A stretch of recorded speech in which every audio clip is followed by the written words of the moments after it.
You know, there's news happened about 6 weeks ago. My colleague, Dr.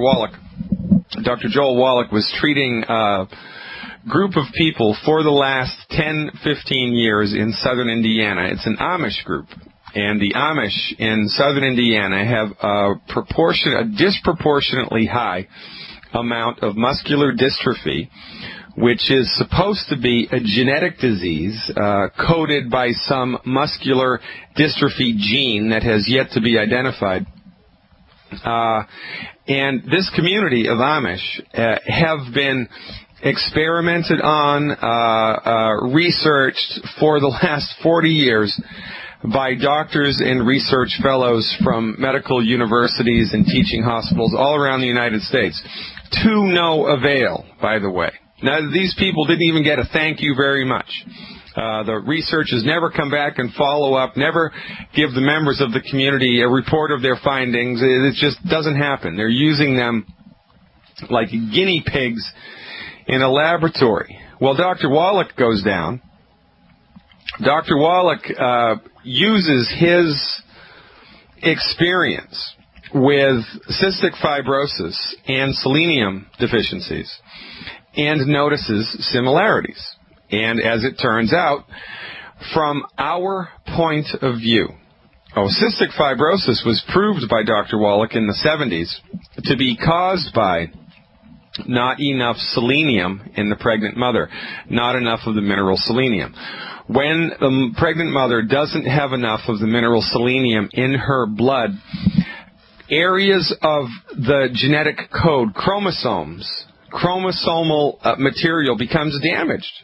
You know, kind of like if you're growing a tomato plant, but one of the stems, with the tomato on it gets a little pinch in it, so the water and nutrients can't go to the end of that stem. That end will shrivel up and die off, right? Well, it's the same thing happens in the chromosome.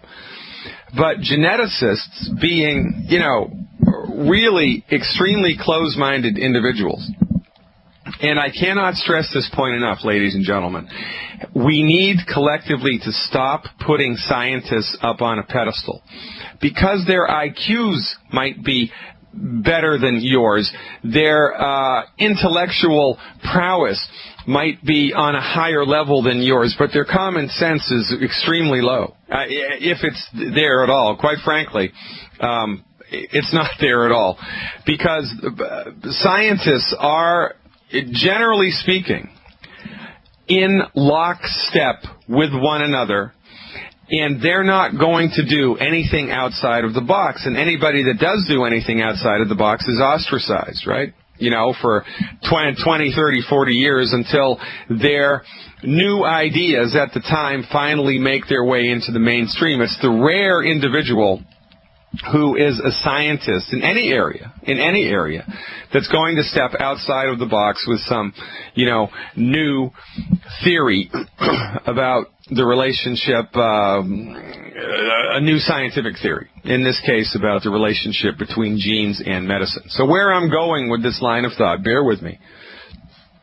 Geneticists look at that chromosomal area and they can see that it is unique. Because, son of a gun, every time this part of the chromosome shows up, the child is born with cystic fibrosis or muscular dystrophy. But they misinterpret an area of chromosomal damage as a gene region. And then because they misinterpret it, because that's what they were taught, that's what everybody believes without question. And it's just a tragedy of biblical proportions, certainly in the case of cystic fibrosis, because Dr. Wallach proved, number one, that cystic fibrosis was not a humans only disease, that it could in fact happen in monkeys, it could cross species lines, number one, and number two, that it was controlled by the amounts of selenium in the blood of the pregnant mother. Not enough selenium equals chromosomal damage equals a child born with cystic fibrosis, whether it's a monkey or a human. Same thing with muscular dystrophy. Now, as it turns out, with muscular dystrophy, the chromosomal damage is in another area. It's not the same area of the chromosome. It's a different area. But it's chromosomal damage nonetheless caused by insufficient amounts of the mineral selenium. As it turns out, the Amish who are an extremely unique group of people. I've had the privilege and the pleasure of lecturing to the Amish community 3-4 times in the last 3 years. And, you know, they're an extraordinarily committed group of people. They are committed to their particular lifestyle. The Amish don't shop at the grocery store. They eat what they grow and what they make. You know, when we're eating food that we buy at the local supermarket, that food is coming to us from all over the world.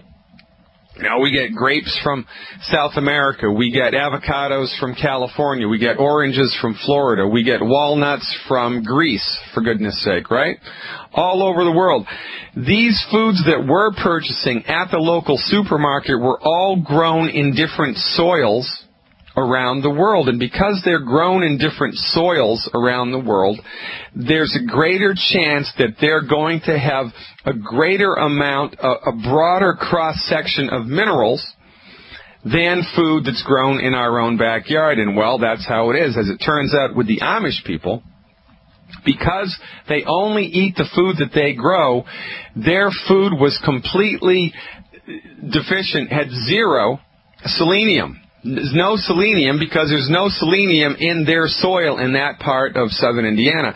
Dr. Wallach went to the state and got the maps, county by county, of the mineral content of the soil. And guess what? In the area of southern Indiana where the Amish lived, there was no selenium in the soil, zero. Which is why their children were born with a disproportionately high amount of muscular dystrophy. Now, here's where it gets interesting. Jerry Lewis, the spokesperson for muscular dystrophy, right? He's had telethons for as long as I can remember, once a year, about muscular dystrophy to raise money for research for muscular dystrophy, and they've raised hundreds of millions of dollars for research, which, by the way, has produced zero clinical results. Well, Dr. Wallach compiled his findings from working with the Amish muscular dystrophy kids for the last, number of years. And together with myself, we sent it to Jerry Lewis personally and the Muscular Dystrophy Foundation of America that sponsors him. And this year, on the Muscular Dystrophy telethon, where was Jerry Lewis? He wasn't there. He was persona non grata all of a sudden. Now, Dr. Wallach just got off the phone with Jerry Lewis's personal assistant 2 weeks ago, and he said, well, what happened to Jerry? And he said, well, after we got your information, the Muscular Dystrophy Board fired everybody and told Jerry Lewis to go take a hike because they didn't want to hear anything about a cure for muscular dystrophy. And that's Dr. Wallach driving the bus, ladies and gentlemen. I've said it before. I'll say it again. I will say it until the cows come home. Medicine in the United States is not results-driven. It is profits-driven. And if you're happy with the results that $1 trillion of cancer research have given you, if you're happy with the results that millions of dollars of muscular dystrophy and cystic fibrosis and coronary heart disease and high blood pressure and type 2 diabetes research have given you, then God bless you, and continue to visit the MDs, continue to pay exorbitantly high prices in medical insurance to gain access to a system of medicine that does not work. Hey, it's a free country. You can do whatever you want to do. But the only reason that people do things that are not in their own best interest is because they don't know there's another way. Well, guess what? There is another way. Healing is easy. Surgery is complicated.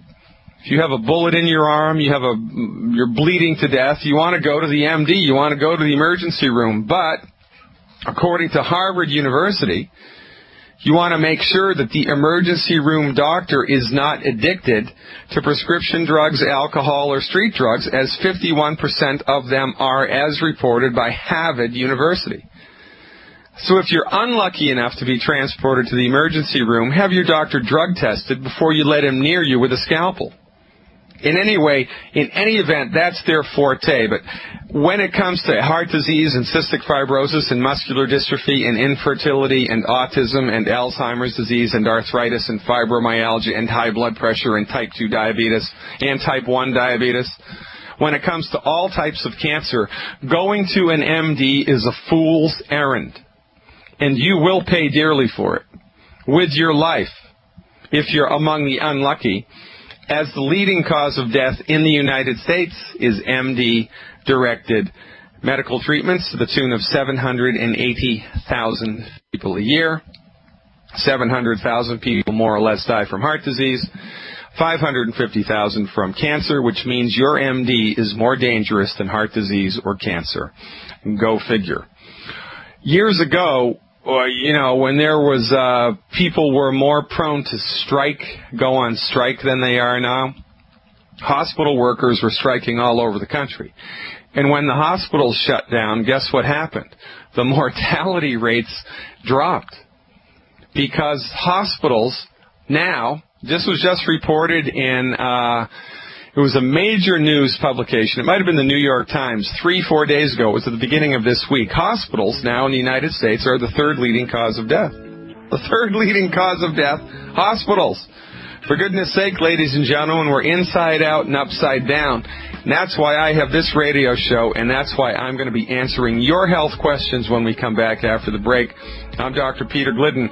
Do not touch that dial.